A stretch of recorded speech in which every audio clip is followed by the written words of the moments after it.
Welcome, everyone. Thank you so much for being with us tonight. I'm Connie Ryan. I'm the Executive Director of Interfaith Alliance of Iowa, and I'm so glad that each of you are with us. We are here to talk about Project 2025 and really also the intersection of Christian nationalism as it relates to Project 2025. Just so you know, this Zoom presentation is being recorded and we will have it available on the Interfaith Alliance of Iowa YouTube channel after the event. Following the formal presentation, you will have the opportunity to ask questions using the Q&A function at the bottom of your Zoom screen. You can write questions in the Q&A at any point during today's presentation. We hope to get to as many questions as we can. Project 2025 is the playbook for an authoritarian takeover of the American democracy. Our rights and freedoms are on the line, and faith communities must unite to stop Project 2025 before it's too late.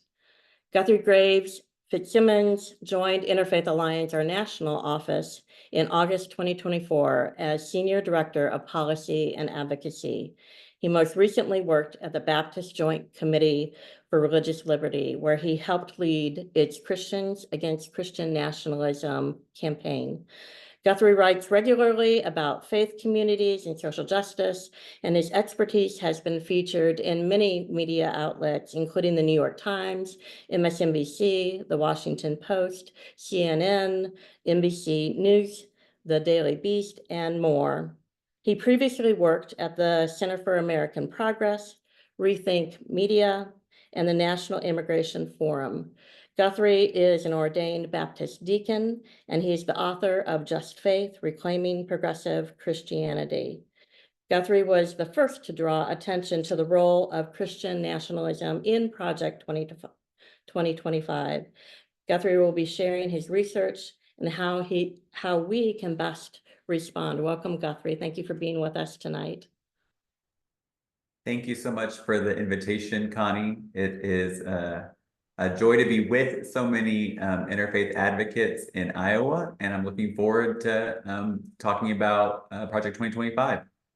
You've been doing all of this work for quite some time, and we're really grateful that you are spending a little bit of time with us. What really gives you motivation to keep doing this work? Yeah, I first went through this more than 900-page document over a year ago. And so it was daunting when I first came across all of these appeals to authoritarian theocracy. And yet I'm encouraged by how many people are raising the alarms about Project 2025. We see, political candidates are distancing themselves from it. There really is a growing concern about the impact of Project 2025 on our democracy. And so that's encouraging that we can do something about the threats that we face. We don't have to just watch them. We can be active in pushing back.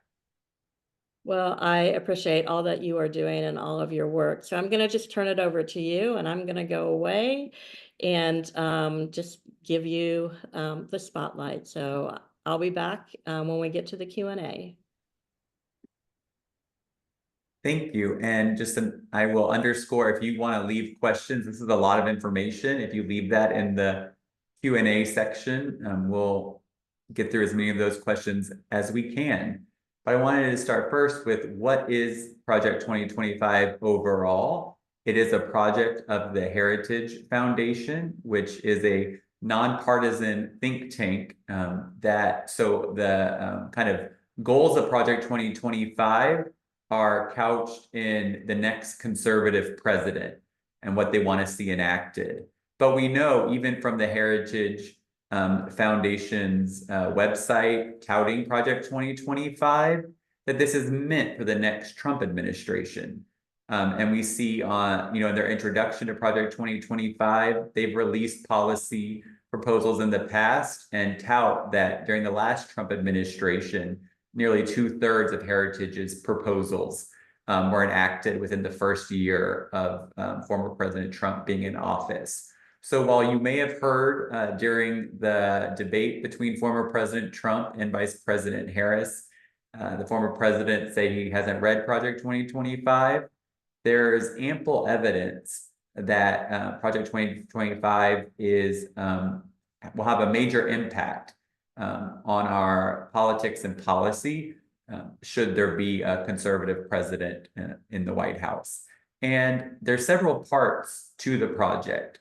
One that we'll be talking about tonight and that has gotten the most attention is more than 900-page policy blueprint, where the architects of the project, and it brought together different people to write each chapter about each different federal agency that the policies they want to see the federal government enact, contributed a chapter. So there's the policy blueprint, but then they're also gathering resumes and personnel. And they're also providing training for people about how to have the most impact immediately, as well as developing a 180-day playbook about how to enact as many policy changes and have the greatest impact in reshaping American democracy within 180 days of a second Trump administration.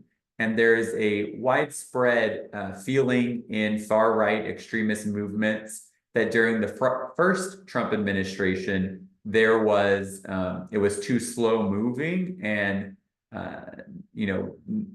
did not use all the tools that the federal government had available for it.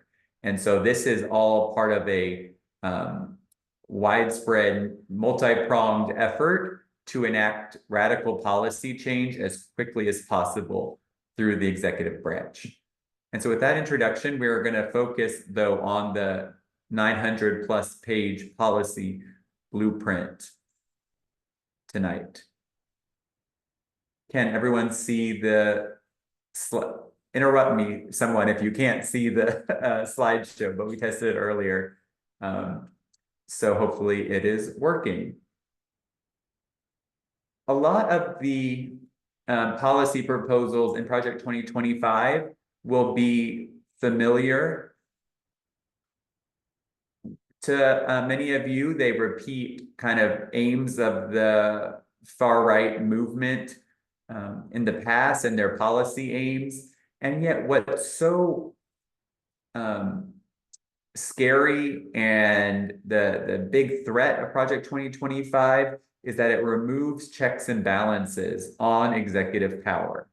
That while the goals may be familiar, it is a strategy to enact change without the same guardrails that existed in the previous Trump administration. And in the far-right kind of media ecosystem, they talk about the deep state, which is really the civil service, the people that serve our federal government and they don't switch over just because it's a new political administration. And so one of the goals is to change the way the leadership of federal agencies works and reclassify tens of thousands of civil servants and replace them with Trump loyalists. Last week, I attended a hearing at the House Oversight Committee on Project 2025. And there was someone there, and they were one of the people that drafted a section of the report, the section on the Environmental Protection Agency. And there's many things in that section about harming the environment. They said they were pressed on this, tens of thousands of civil servants. And they actually said, I'd like to replace more.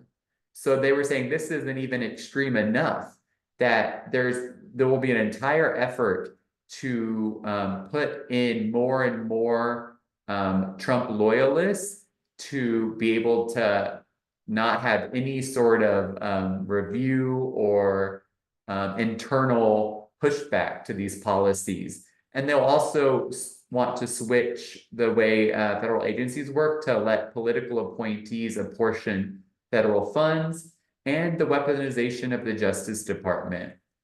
That the independence of the Justice Department is a core element of American democracy, that the Attorney General and the U.S. attorneys operate independently of the executive branch, and this would be undermined by Project 2025, which is why we have to be clear-eyed about the threat of authoritarianism, that the United States democracy has been backsliding away from democracy, and there is a real threat in black and white in this Project 2025 document about authoritarianism. And we know from through a religious lens that if authoritarianism comes to the United States, it will be done to help Christianity or put God back into the public square. And you see running throughout the document these theocratic appeals that are almost the sweetness, the sweet to swallow the authoritarianism, that the executive power is being unleashed and all of it, going against American norms is done, and it's okay because it's done in service of Christian nationalism and pushing back on, in the document, the perceptions that the left is trying to get rid of religion or push God out of the public square. So that is the number one thing to understand about the project, is its authoritarian tendencies. There's more than 900 pages, and it's filled. If you want to, I think we are going to put a link to the actual document that's in the chat, but just something, I wanted to put some examples to make it concrete for you. I mentioned the climate change regulations that will be undermined, there's a lot of anti-immigrant policies here, deploying the military along the US-Mexico border, eliminate Head Start and the Department of Education, get rid of public sector unions and limit collective bargaining rights, cut universal free school meals, ending Medicare drug price negotiation, cut taxes on the wealthy and cut overtime pay for workers, and a dramatic increase to offshore drilling. And so every agency across the government, they lay out their plans to push far-right policy agenda.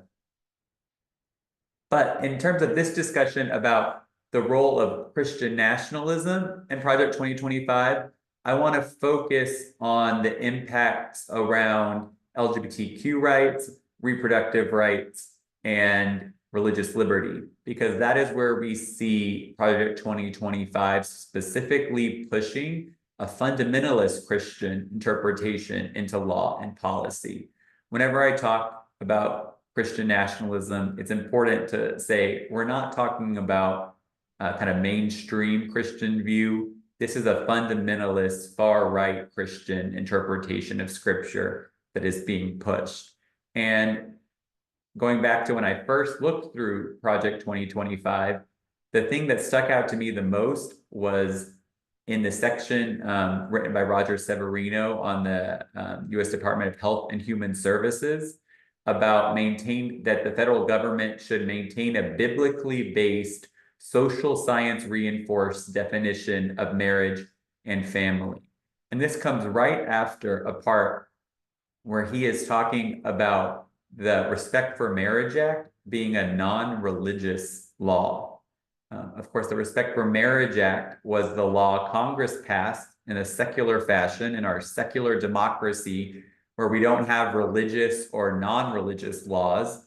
The Respect for Marriage Act was passed out of a fear that this activist Supreme Court would overturn marriage equality, which was enshrined in Obergefell after this Supreme Court overturned Roe v. Wade in the Dobbs decision. So Congress responded and codified same-sex marriage into law, and at the same time in the Respect for Marriage Act codified interracial marriage into law. And Project 2025 mentions Respect for Marriage Act being a non-religious definition of marriage, and that the federal government should maintain a biblically based definition. That is deeply alarming to see the quiet part said out loud and put into writing, where you have people that very well could be in power in just a few months saying there are biblical definitions of marriage and that there are non-religious The federal government is charged with enforcing federal law and the laws passed by Congress. And they should not be picking and choosing which laws based on which align with their biblical interpretation. There's another section about the response to COVID that asks, kind of doubts some of the COVID restrictions that were put in place at the height of the pandemic, and says, how many lives did we save, but at what cost to the number of souls that were saved, kind of mocking that how this misperception that the government was targeting houses of worship to close. And I just couldn't believe seeing that in writing, that the government was, rather than focusing on public health, that it was raising this concern about souls saved. So while there are not a ton of directly theocratic appeals in this policy document, they did not do a good job of totally making it secular policy, because we see these different elements stick out. The agenda on LGBTQ rights would roll back so many of the civil rights that have been fought for over the past 20 years and much longer. The Biden administration has made a point of focusing on LGBTQ equity across the administration. That would be rolled back. It's not just Obergefell that we should be worried about from the Supreme Court. They say explicitly restrict the application of Bostock. Bostock was the Supreme Court decision that applied Title VII's prohibition on discrimination based on sex, and applied that to sexual orientation and gender identity. And we have overtly the Project 2025 calling for restricting the application of a Supreme Court case. And let that sink in, just explicitly saying these protections that even this very conservative Supreme Court has allowed, we're going to restrict. There's a lot of culture war throughout the document. Make the institutions of American society hard targets for woke culture warriors. Throughout the document, it's filled with the idea that protecting trans rights is woke and part of some nefarious ideological commitment. But then it's not just the kind of euphemisms about being woke. There's specific attacks on trans Americans in the document, including expelling trans troops from the military. And it's not just limited to our country. It talks about the initiatives that the State Department has to promote LGBTQ equality around the world, that LGBTQ equality is a human right. And this Project 2025 chapter on the State Department says, the State Department needs to stop doing that. It also says in the State Department chapter that there should be a preference for Christians and the religious minorities that we try to help around the world. And I think we all know that preferencing one religion undermines the entire system of international religious freedom. If you're seen as just helping Christians around the world, you disincentivize other countries from protecting religious minorities in their own countries. We also see a widespread attempt to limit reproductive rights, which is probably one of the biggest reasons former President Trump has sort of walked back and said he doesn't know about Project 2025 and was distancing himself from it and saying other things about reproductive rights, is because it would radically restrict abortion access in our country and advance in their view, a fundamental right to life, protect conscience rights. That means protecting the rights of people to use religion to deny people health care, and uphold bodily integrity rooted in biological realities, not ideology. And to me, this is a form of gaslighting, that protecting trans people and offering gender affirming healthcare is not an ideology. It's just basic human decency and providing healthcare for everybody. what's being pushed here in Project 2025 is Christian nationalism and a fundamentalist Christian interpretation that targets a very, very small minority of Americans and seeks them out, not just to deny trans Americans health care, but to say that this is some huge issue that they're going to take the weight of the federal government to go after trans people. Project 2025 defines life as beginning from the moment of conception, which has huge implications for IVF and contraception. It would take a law from the 1800s, the Comstock Act, as a backdoor nationwide abortion ban. So there are many ways that a Project 2025 in power could enact what is in essence a national abortion ban, even without Congress taking action to impose a national abortion ban. And that includes reversing the approval of abortion pills and limiting emergency contraception from no-cost coverage as part of the Affordable Care Act. And I mentioned this earlier, but here's a quote, and this is in the introduction to the entire project. So this is from the president of the Heritage Foundation. This isn't buried in one of the chapters. There's a framing of this entire project as the left is going after churches and charities. So all of these extreme policies are enacted in a way to, out of a feeling that Christians are being persecuted in the United States.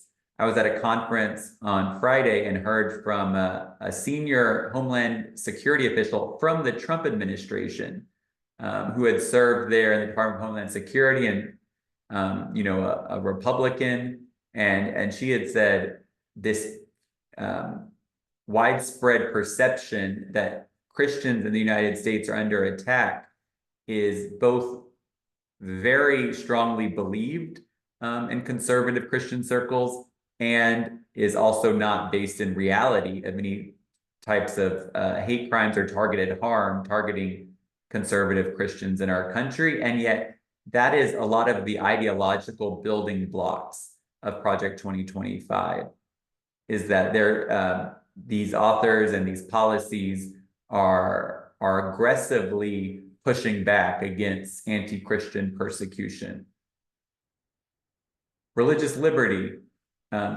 There are many different areas of concern for advocates of true religious liberty and religious freedom for all, not using religious liberty as a tool for exclusion and discrimination and denying people health care. It would expand religious exemptions to foster care and adoption services, to deny those services to same-sex couples, and also expand conscience protections, like I mentioned earlier, that limit access to reproductive health care.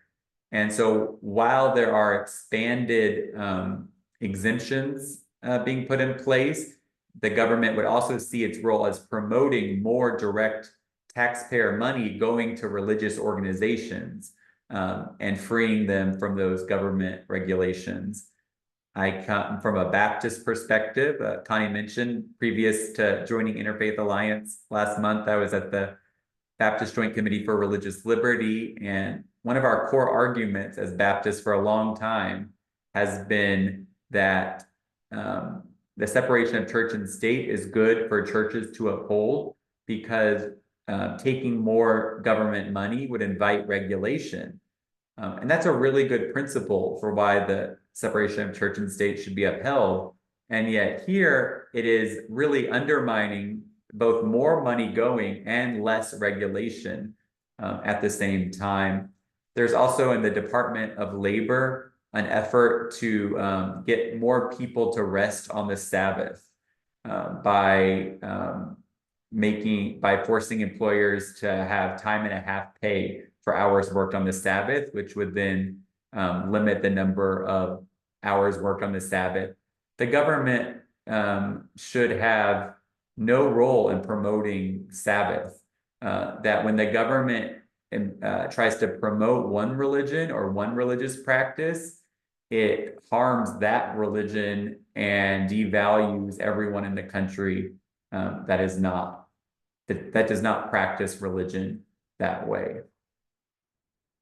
So those are some broad overviews of what is in the Project 2025 playbook policy blueprint. But I had the suspicion that many of you here on this call tonight are sort of already aware of those things and are ready to do something and be active. And so I wanted to share, in addition to what's in the Project 2025, also some messaging guidance in how to talk about it. And this was a messaging research that was done by Navigator, and it tested different messages and studied what is the most effective way to persuade people to be against Project 2025. And I thought this chart from their presentation was helpful. The how, that it is a takeover, an agenda, a plot. It is extremely well thought out, well funded. It's not just Heritage Foundation. More than 100 far-right extremist groups have been a part of Project 2025. The what, threatening rights and freedoms. There's also the economic impact of the agenda that hurts the middle class while providing tax breaks to the ultra wealthy and corporations, and that it threatens democracy, that there is a real threat of authoritarian theocracy in our country in the near future, that there is a perception that not just in far right circles that the 2020 election was stolen from them, that Trump won, and that if they're back in power, it will be a full-on assault on democracy. Naming the who, the people that are implementing it, the Heritage Foundation and the allies, as well as people that looking into not just what they've written in Project 2025, but who looking into some of their organizations, the religious organizations like James Dobson that have been supportive of Project 2025, and then why, that it is a quest for political power. It is picking out them doing their own research on how to stoke fear and then using that for political gain. Navigator, once they educated people in the research study about what's in Project 2025, they then asked, who do you think has the most to gain from Project 2025? And the #1 answer was Trump and his loyalists. People understand that this is a push to put in place Trump policies without any of the pushback. His staff, his senior staff that quit during his first administration, the generals that wouldn't do what he wanted, removing all of the guardrails to allow kind of only loyalists into the administration. And I think it's been interesting to me as the person that first talked about Christian nationalism in Project 2025, that this, and then I'll show you another research study, shows that the religion angle is not necessarily the best angle to focus on. Who do you think has the most to gain from Project 2025? I think it's true, and this is not saying it's not true that religious extremists have a lot to gain, but that was the worst testing of the options presented here. So focusing on how it is removing checks and balances for people that are loyal to Trump was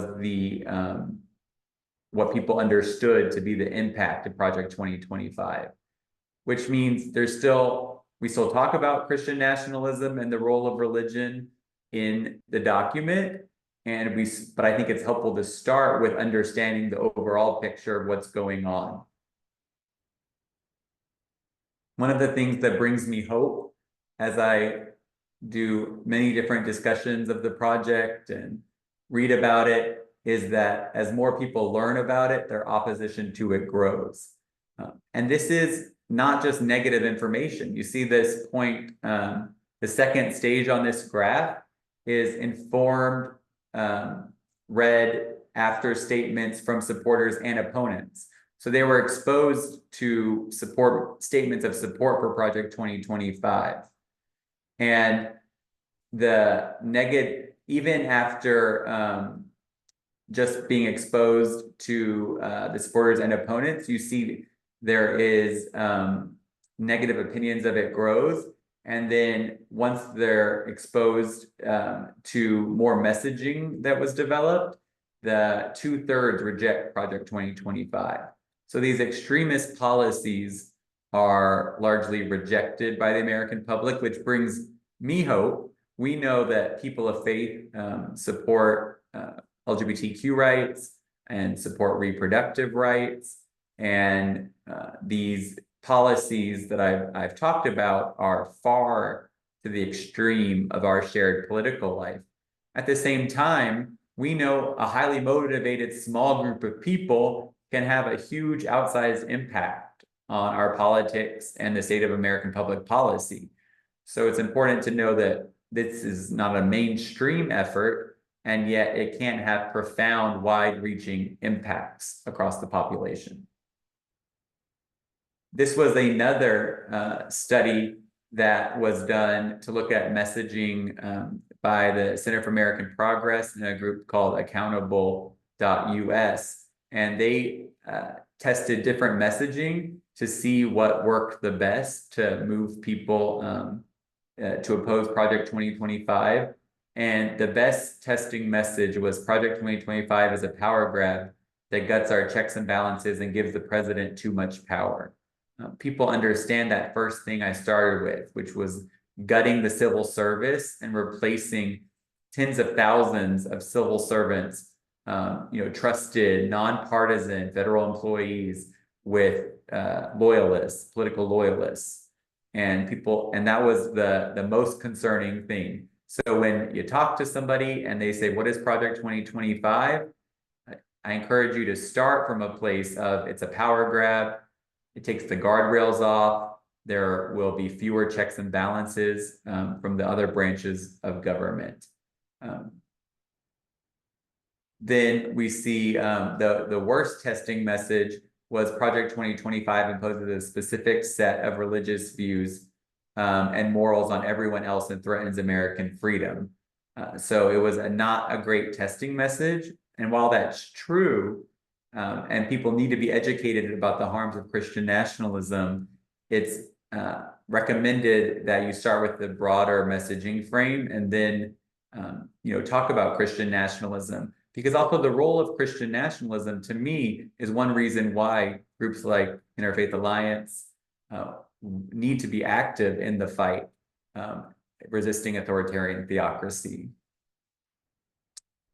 So I wanted to end on another positive note, because talking about worst case scenarios and what those policies would mean to so many targeted people who will bear the brunt of Christian nationalism and authoritarian theocracy, we also want to have a contrasting positive vision for our country. And so we've been talking about Promise 2025, the idea that most people want a country that respects true religious freedom for all, that sees our diversity as a strength, that is not trying to divide people based on where they were born or who they love or the color of their skin, is not trying to pick out small minorities to target for ridicule, that most people don't want this path, that when we poll about it, it's very narrow.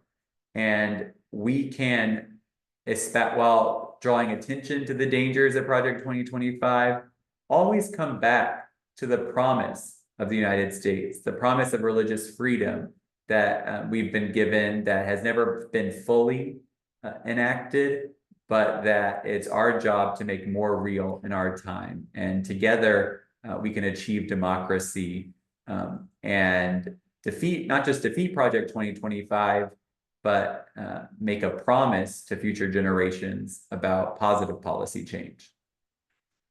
So that is my introduction to Project 2025. And now I'm going to stop screen sharing. And we have, I think, 20 minutes or a little more than 20 minutes for questions. Thank you, Guthrie. That was very helpful, very informative, and I'm grateful that you're willing to share that. I have a question for you, and then we'll go to the questions in the Q&A, and would encourage folks to put their questions in the Q&A section. But you talked about as opposition grows, people learn and are more, or excuse me, as people learn, I should say it the opposite way around. As people learn about it, are educated about Project 2025, opposition grows. And so are there particular groups of people that are more open to the idea of learning about this, and who do you really target as you talk with folks? Are there particular groups that you recommend that folks think about talking with and providing education on Project 2025? Sure.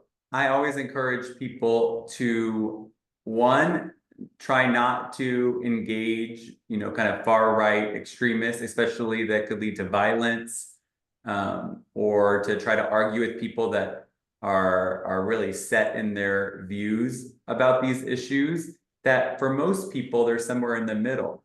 There's been different studies about polling on Christian nationalism that found, about evenly 1/4, 1/4, 1/4, 1/4 of the country is either fully into Christian nationalism, but then there's a kind of open to it. I forget the exact words. The different studies use different names for these categories, but there's kind of open to it and movable, and then there's softly opposed, and then there's people kind of in the choir and base that fully reject Christian nationalism.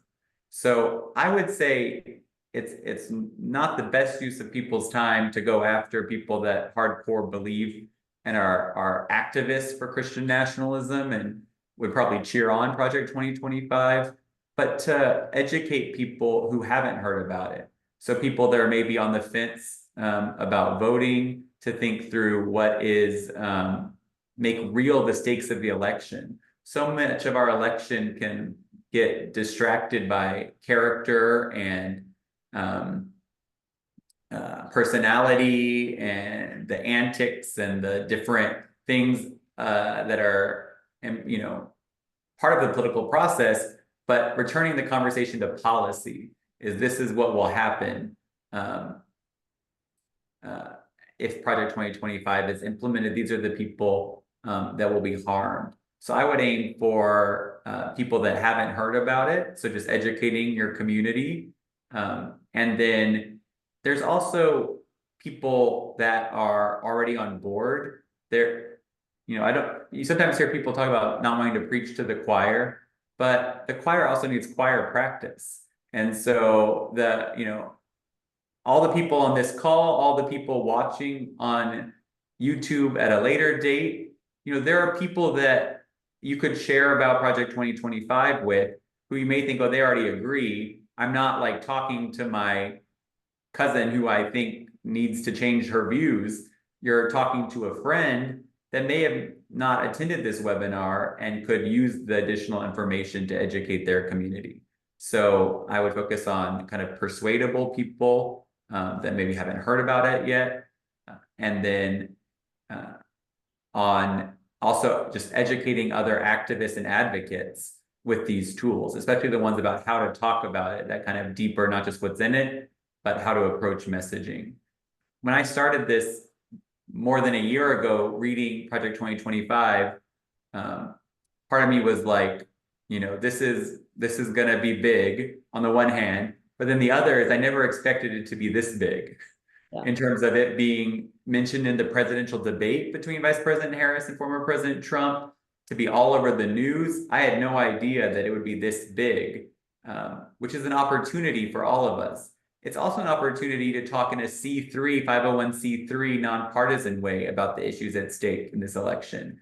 Because the Heritage Foundation, as I said at the beginning, is a nonpartisan organization.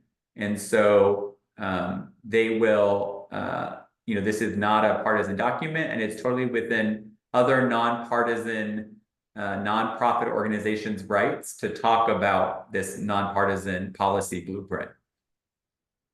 Thank you.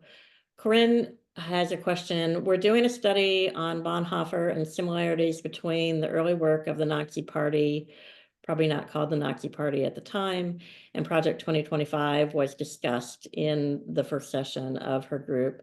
Can you talk a little bit about if you see similarities between the Nazi Party and the work in that time period and what Project 2025 is putting forward?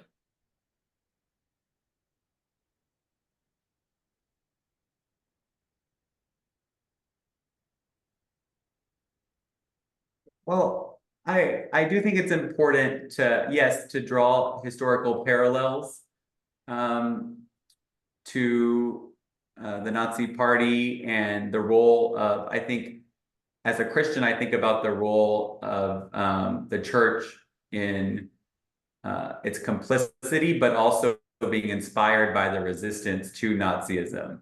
I also think we sometimes making that jump to our current situation to Nazism is not maybe the most helpful way, that we stay focused on.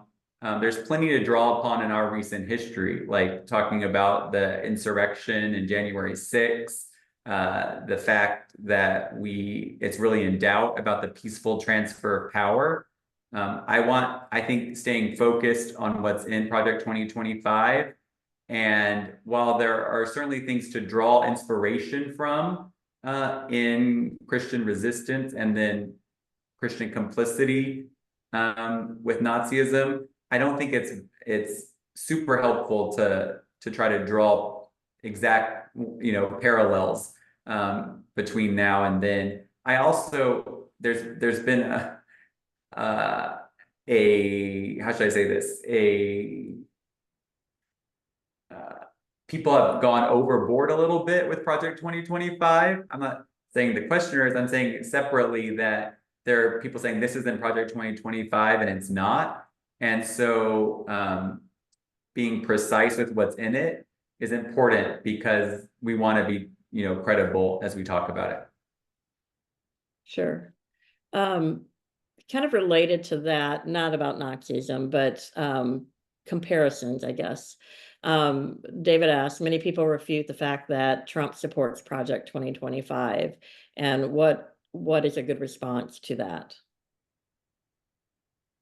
Sure, the fact that there is no other policy blueprint for a next Trump administration, that it'd be practically impossible for the next conservative president not to enact many of these policies. It is widespread across the conservative movement, have been a part of this.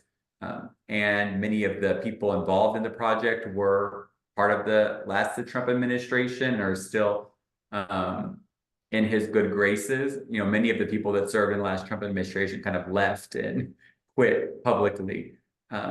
So there is the people involved. Just last Thursday, I was at the House Oversight Committee hearing on the full committee hearing. They had 4 people associated with Project 2025 there. 2 of the authors, one that was doing the Environmental Protection Agency, one doing the Federal Communications Commission, and then 2 people that had been endorsers of the project. And so their Representative Jamie Raskin, I thought, did a great job in saying this is the embrace of Project 2025.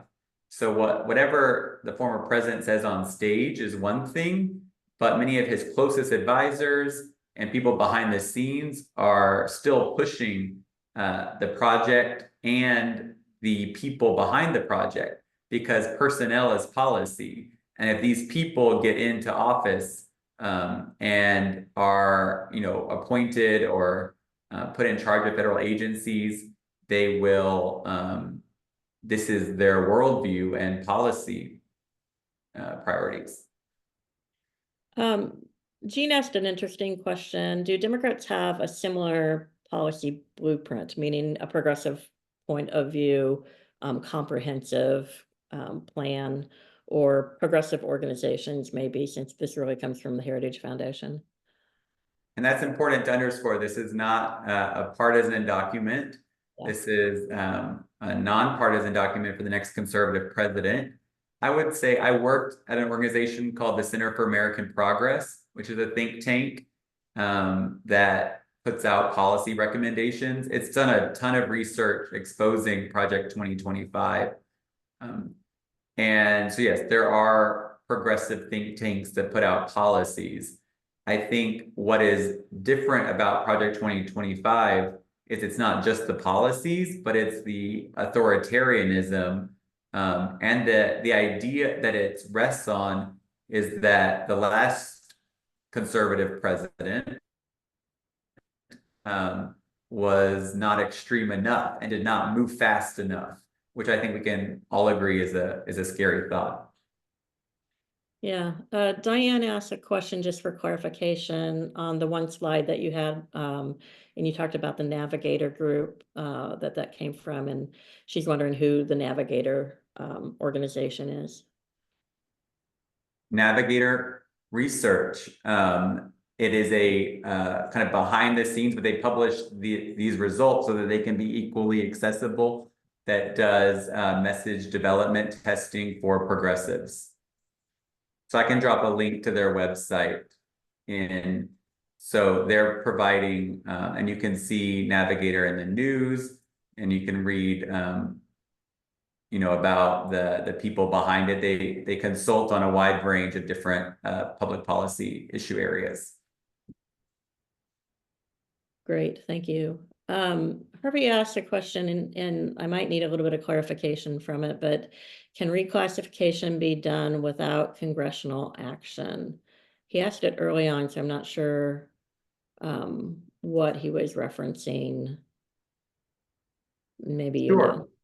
I have a resource here that has much more research from Protect Democracy, which is a group of lawyers that are really focusing on you know, the legal strategy behind Project 2025.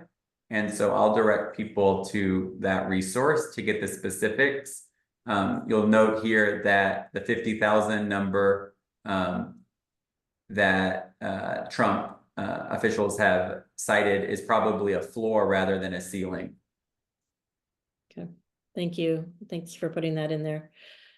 Steve asks, how will the judiciary's role as a pushback to implementation of Project 2025 be truncated? So the role of the judiciary and how will it be truncated with Project 2025? Yeah, I think the idea is the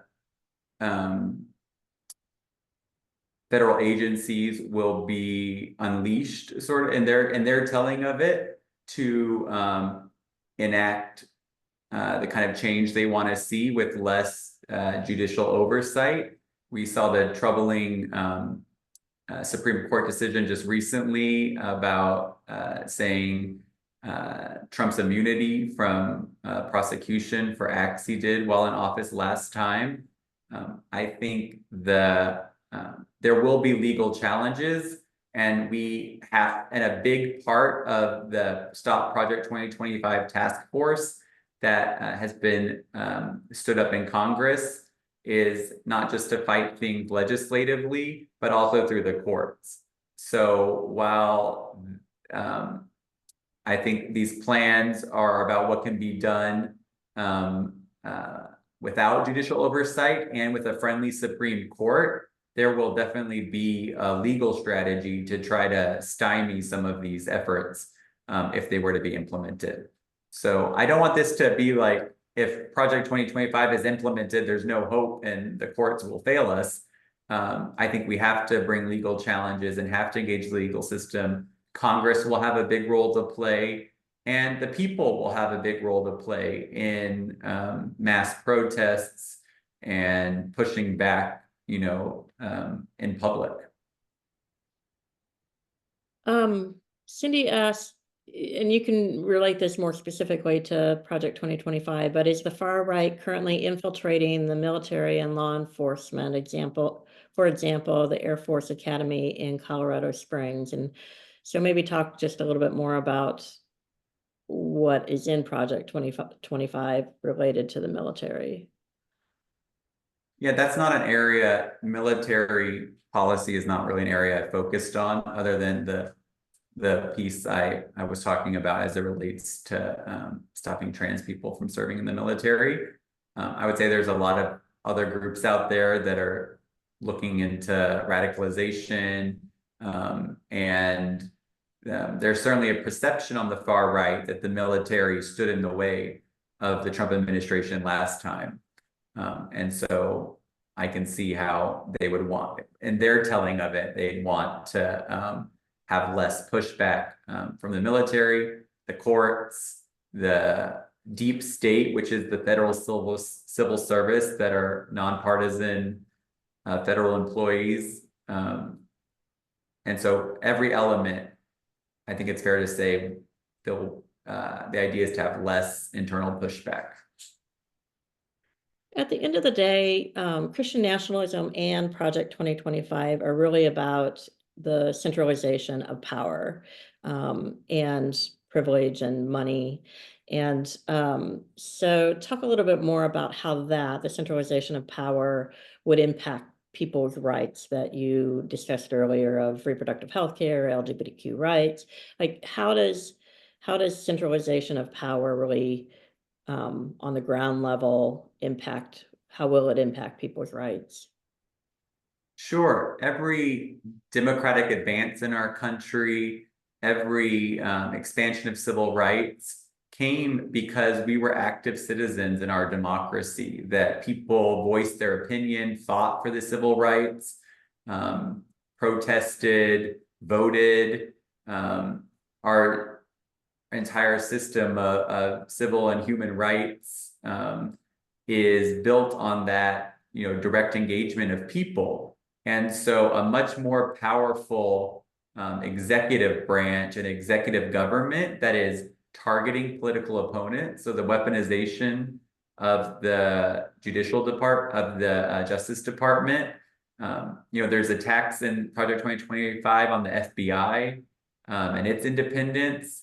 There will be a hugely chilling factor on activism, that I think it's not just the curtailing of the rights, it's the removing that one of the checks and balances it's removing is democratic action. Our ability to voice our opinion, to be active, that Trump has already promised retribution for people that get in his way, has promised to go after his opponents. And so there will be much more fear, I think, associated with the kind of activism that has brought us LGBTQ rights, civil rights, reproductive rights. And that's the core of our ability to make a difference in our society, is that we're a democracy. We can't be left to just plead our case to the authoritarian ruler and hope he changes his mind. Yeah. You ended your slide presentation with trying to give some hope. And so I want to ask a question that, oh no, I lost it in my scrolling, that Jerry asked. Talk more about Promise 2025. How might we frame our positive goals in contrast to the negative of Project 2025? Sure. I think the promise of the United States is more and greater freedom for all of us. Freedom to make decisions about our own bodies, freedoms to love who we love, freedoms to not face discrimination or fear, freedom to economically survive in our society and have a shot at opportunity. I think the coming back to these core freedoms is always a helpful way to remind people. And it's also very patriotic. We criticize Christian nationalism, and the nationalism part of that is this hyper fixation on your own country against other countries. But nationalism is not the same as patriotism. And so I think talking about freedom and all the freedoms we enjoy and the rights we enjoy as Americans is a very patriotic thing. It also goes back to it's patriotic to protest and dissent. So I think freedom is the antithesis to authoritarianism, that our freedoms are at stake, but the freedoms are why we show up for this work and fight for a better future. Thank you. I so appreciate all of this conversation and you spending time with us, Guthrie. Your expertise on Project 2025, the amount of time that you spent going through it and diving into that intersection of Christian nationalism, I very much appreciate. I'll remind folks that this recorded session will be on our YouTube channel, the Interfaith Alliance of Iowa YouTube channel. So if you want to share it with friends, or if you want to watch it again, you are welcome to do that there. Give us until the morning for us to get it up and going, but it will be on that channel. If you'd like to learn more about Christian nationalism, Interfaith Alliance of Iowa has been showing the documentary God and Country in communities around the state, and we do have a few more showings, and we always hold a discussion after the showing, so you are welcome to be part of those. Just look on our website, Interfaith Alliance Iowa, in the upcoming events, and you'll see where you can find that in the upcoming days. Our Faithful Voices for Racial Justice group is putting together a resource guide on Christian nationalism. So we will make that available in the next coming 2 or 3 weeks, and we'll send that out to our email list, and it'll be on our website. So look for that. It is a wide-ranging resource guide for folks to be able to learn more about Christian nationalism. As always, I encourage you to be engaged in the work with Interfaith Alliance of Iowa. You can learn more about us, again, at our website, interfaithallianceiowa.org. And if you want to learn more about the work of our national organization, it's simply interfaithalliance.org. So just shorten it up a little bit. And if you are so inclined, we always would suggest that you support this important work, this critical work. And you can do that also on our website with a one-time gift or with a recurring gift. Please remember to vote either early or on Election Day, November 5th. And please encourage your friends and family to also vote. It is the most important thing that we can do in our democracy. Thank you so much, Guthrie. We really appreciate you and spending time with us. And thank you to everyone who is on the call with us. We're grateful for you. Thank you.